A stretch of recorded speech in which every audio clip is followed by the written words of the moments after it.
বিসমিল্লাহির রহমানির রহিম। আসসালামু আলাইকুম ওয়া রাহমাতুল্লাহি ওয়া বারাকাতুহু। মাননীয় প্রধানমন্ত্রী তারেক রহমান, আপনাকে সালাম দিচ্ছি। আপনাকে শুনতে পাচ্ছেন? আপনার একটা বক্তব্য ছিল আপনার সৎ, আপনার ঢাকা শহরে কোনো বাড়িঘর নাই। আমি সেটা স্বীকার করি। আপনার বাবার, আপনার মায়ের কোনো বাড়িঘর ঢাকা শহরে ছিল না ব্যক্তিগতভাবে, আমরা জানি। তাহলে আপনি বাংলাদেশের বর্তমানে প্রধানমন্ত্রী, আপনি বাংলাদেশের সৎভাবে চলার একটা সিস্টেম করে যাবেন। কারণ বাংলাদেশের একটা গরিব দেশের মানুষের অর্থ যেভাবে লুটপাট করে রাজনীতিবিদেরা প্রবাসে বাড়িঘর করে, ঠিক আছে, সেই টাকা যদি বাংলাদেশে সুষ্ঠুভাবে বন্টন করা হইতো, সুষ্ঠু পরিকল্পনা মাফিক খরচ করা হইতো, তাহলে আজকের বাংলাদেশের কোটি কোটি জনগণ বাবা মা আত্মীয় স্বজন ফালাইয়া, স্ত্রী সন্তান ফেলে এই প্রবাসে তার মূল্যবান যৌবন সময় নষ্ট করতো না। ওই শ্রমটা বাংলাদেশে কাজে লাগাইতে পারতো। সে কারণে আমি বলবো, বাংলাদেশে যদি কোনো জাতীয় কোনো সম্পদ করা হয়, কোনো স্টেডিয়াম, বড় ধরনের কোনো ব্রিজ, কোনো বিশ্ববিদ্যালয়, কোনো হসপিটাল, তাহলে সেটা আপনি বাংলাদেশের সরকারি যে পেজ আছে সেই পেজের মাধ্যমে সেটা নকশা প্রথমে আপনি আপিল করবেন।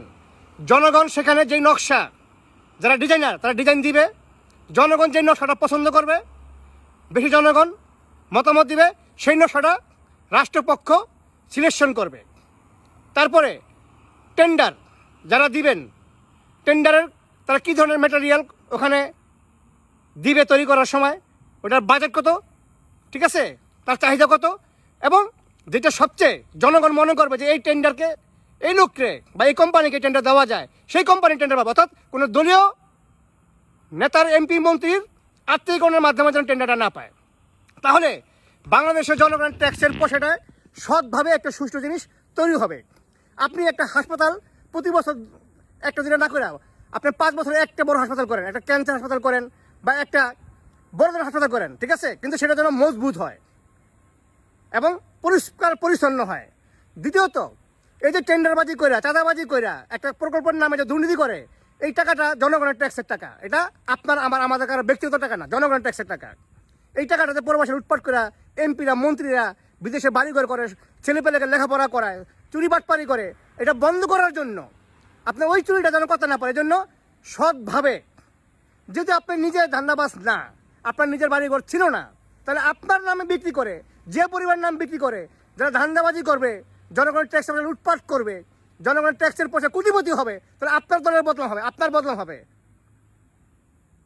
কিন্তু আপনাকে হতে হবে, যেহেতু আপনি জিয়া রহমানের সন্তান, বেগম খালেদা জিয়ার সন্তান, আপনার বাবাকে, আপনার মাকে বা আপনাকে এই যে বাংলাদেশে গেছেন 17 বছর পরে, মানুষ যেই ভালোবাসা দিচ্ছে, এই ভালোবাসা ধরে রাখতে হলে আপনাকে অনেস্ট পলিটিশিয়ান বাংলাদেশে তৈরি করতে হবে।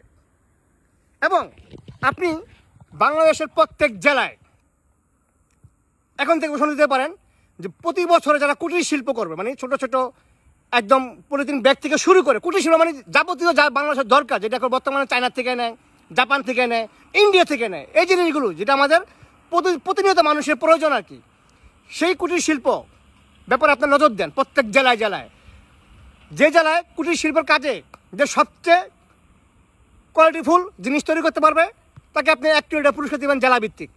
এবং সেখানে বাংলাদেশের সেই এলাকার এমপি হোক বা মন্ত্রী হোক, তার মন্ত্রীর মাধ্যমে যারা এগুলি কলকারখানা তৈরি করবে বা জিনিস প্রোডাক্ট করবে, ঠিক আছে, তাদের এটা গুণগত মান হিসাবে সে সরকারি ট্যাক্স দিছে কিনা, সরকারি কর দিছে কিনা, দেওয়ার পর তার জিনিসটা কেমন মজবুত, কেমন টিকসই, এটার উপরে আপনি যে ভালো হবে, সবচেয়ে যার গুণগত মান ভালো হবে, তাকে আপনি বছরে 1 কোটি টাকা পুরস্কার দিবেন জেলাভিত্তিক। এরপর জেলাভিত্তিক যারা মানে পুরস্কৃত হবেন, তাদেরকে আপনার সমগ্র বাংলাদেশের 64 ডিস্ট্রিক্ট আছে, এই 64 জন ব্যক্তিকে আপনারা, বা যারা সেকেন্ড হবে তাদেরকে নিয়ে আপনি সরাসরি সেখানে মাননীয় প্রধানমন্ত্রী হিসাবে 5 কোটি টাকা পুরস্কার ঘোষণা করবেন। তাহলে মানুষের ভিতরে একটা উচ্ছ্বাসতা আসবে যে প্রধানমন্ত্রী থেকে পুরস্কার নিব, পাশাপাশি এই কুটির শিল্পের প্রতি মানুষের নজর যাবে। তাহলে চায়না থেকে, ভারত থেকে, পাকিস্তান থেকে বা জাপান থেকে আমাদের নিত্য প্রয়োজনীয় জিনিসগুলো নিতে হবে না, দেশের অর্থ ওখানে চলে যাবে না, এবং আমাদের কর্মসংস্থান বাড়বে। এই বিষয়গুলো আপনাকে বিবেচনা করতে হবে। আপাতত এই 2টা জিনিস আপনাকে আমি জানালাম বাংলাদেশের একজন নাগরিক হিসাবে, ঠিক আছে। দেশপ্রেমিক নাগরিক হিসেবে জিয়ার পরিবারের প্রতি ভালোবাসা এবং শ্রদ্ধা রেখে, কারণ আপনি যেহেতু সৎ, আপনার দলের নাম বিক্রি করে যেন সিন্ডিকেট করে ওই ধান্দাবাজি টেন্ডারবাজি করতে না পারে। তাহলে অতএব রাষ্ট্রের টাকা দিয়া দেশের জন্য কিছু করতে হইলে সেটা কোনো দলীয় নেতাকর্মীর কে দেওয়া যাবে না। এটা হচ্ছে একদম সরাসরি সরকারি পেজে ওইটার নকশা আগে চাইবেন, যার নকশা ভালো হবে, জনগণ যে নকশা পছন্দ বেশি করবে সেই নকশাটাই ওখানে গ্রহণযোগ্য হবে। যারা টেন্ডার দিবে, কোন কোম্পানি টেন্ডার দিয়েছে, টেন্ডারের খরচ কত, লিখতে হবে বিস্তারিত। এবং এটা বাংলাদেশের গণমাধ্যম, বিশেষ করে বাংলাদেশ সরকারের যে টেলিভিশন বিটিভি, সেখানে প্রচার করবেন যে আপনারা আমরা একটা স্টেডিয়াম করবো, স্টেডিয়ামের নকশাটা আপনারা দেন। যারা যারা আর্টিস্ট আসে তারা নকশাটা দিবে, তার নামটা এখানে অটোমেটিক চলে যাবে, ঠিক আছে? সেখান থেকে জনগণ চয়েস করবে কোন নকশাটা ভালো। অতএব এইগুলি আমাদের প্রকাশ্যে আসা উচিত, তাহলে আপনি একজন সঠিক এবং সফল রাষ্ট্রপতি হতে পারবেন বর্তমান আধুনিক এবং বাংলাদেশের জন্য। আর আমি একটা রিকোয়েস্ট করব, আপনি যেহেতু অনেকদিন প্রবাসে ছিলেন, লন্ডনে ছিলেন, আপনি বাংলাদেশে কোন পর্যায়ে নিতে চান আপনি প্রথম চিন্তা করবেন। আপনি কি লন্ডনের কাঠামো নিতে চান?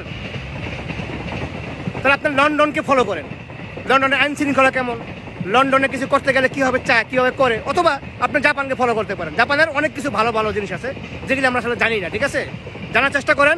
এবং যারা অভিজ্ঞ লোক আছে জাপানের ছিল, হ্যাঁ, ডক্টরেট, এদেরকে নিয়ে এই বিষয়গুলো চিন্তা করেন। নেক্সট টাইমে অনেক কিছু বলবো। জাপানের জিনিসটা লক্ষ্য করলে আমি মনে করি আগামী বাংলাদেশের আপনার যে ভিত্তি স্থাপন করে দিতে পারেন বাংলাদেশের জন্য, তাহলে এটা আগামী বাংলাদেশ 25 বছর চেঞ্জ হয়ে যাবে ইনশাল্লাহ। আপনার জন্য শুভকামনা, আপনার পরিবারের জন্য শুভকামনা। আল্লাহ রাব্বুল আলামিন আপনাকে দীর্ঘজীবী করুক এবং আপনার সুস্থতা কামনা করছি। আসসালামু আলাইকুম ওয়া রাহমাতুল্লাহি ওয়া বারাকাতুহু। দলের সঙ্গে প্রত্যক্ষভাবে জড়িত নই। যদি আমি প্রথম দিকে দেখেন, আপনারা লক্ষ্য করেছেন, আমি ডক্টর ইউনূস যখন আসলেন তার ভূয়সী প্রশংসা করেছিলাম, তার গ্রামীণ ব্যাংকের নয়, যে তার নাম ভাঙিয়ে উনি যদি বাংলাদেশের জন্য কিছু করতে চান তিনি করতে পারবেন বলে আমি আশা করেছিলাম, বিশ্বাস করেছিলাম। কিন্তু সেই ডক্টর ইউনূস আমাদের নিরাশ করলেন। তিনি একটা মার্কিনপন্থী কোমর ভাঙা নীতি গ্রহণ করলেন, যে নীতি এখন বিএনপি সরকারও চালিয়ে যাচ্ছে। বিএনপি সরকারকে দলকে আমি সমর্থন করেছিলাম এ আশায় যে তারা আওয়ামী লীগ এবং জামাত ইসলামীর বদলে একটা নতুন জিয়াউর রহমানের আদর্শের তারা বাংলাদেশকে পরিচালিত করবে। তবে সেটা কতদূর ফলপ্রসূ হয়েছে আমরা জানি না, তবে আমি আশা করি তাদের বোধোদয় হবে। দেশে কোনো দুর্যোগ করে হঠাৎ করে নির্বাচিত সরকারকে উৎখাত করে দেওয়ার কথা যারা বলছেন তাদের সঙ্গে আমি 100% দ্বিমত পোষণ করছি। বাংলাদেশের স্থায়িত্বের জন্য একটা ভালো সরকার, একটা দীর্ঘস্থায়ী সরকার দরকার। কমপক্ষে তার টার্ম ফিনিশ করা দরকার 5 বছর।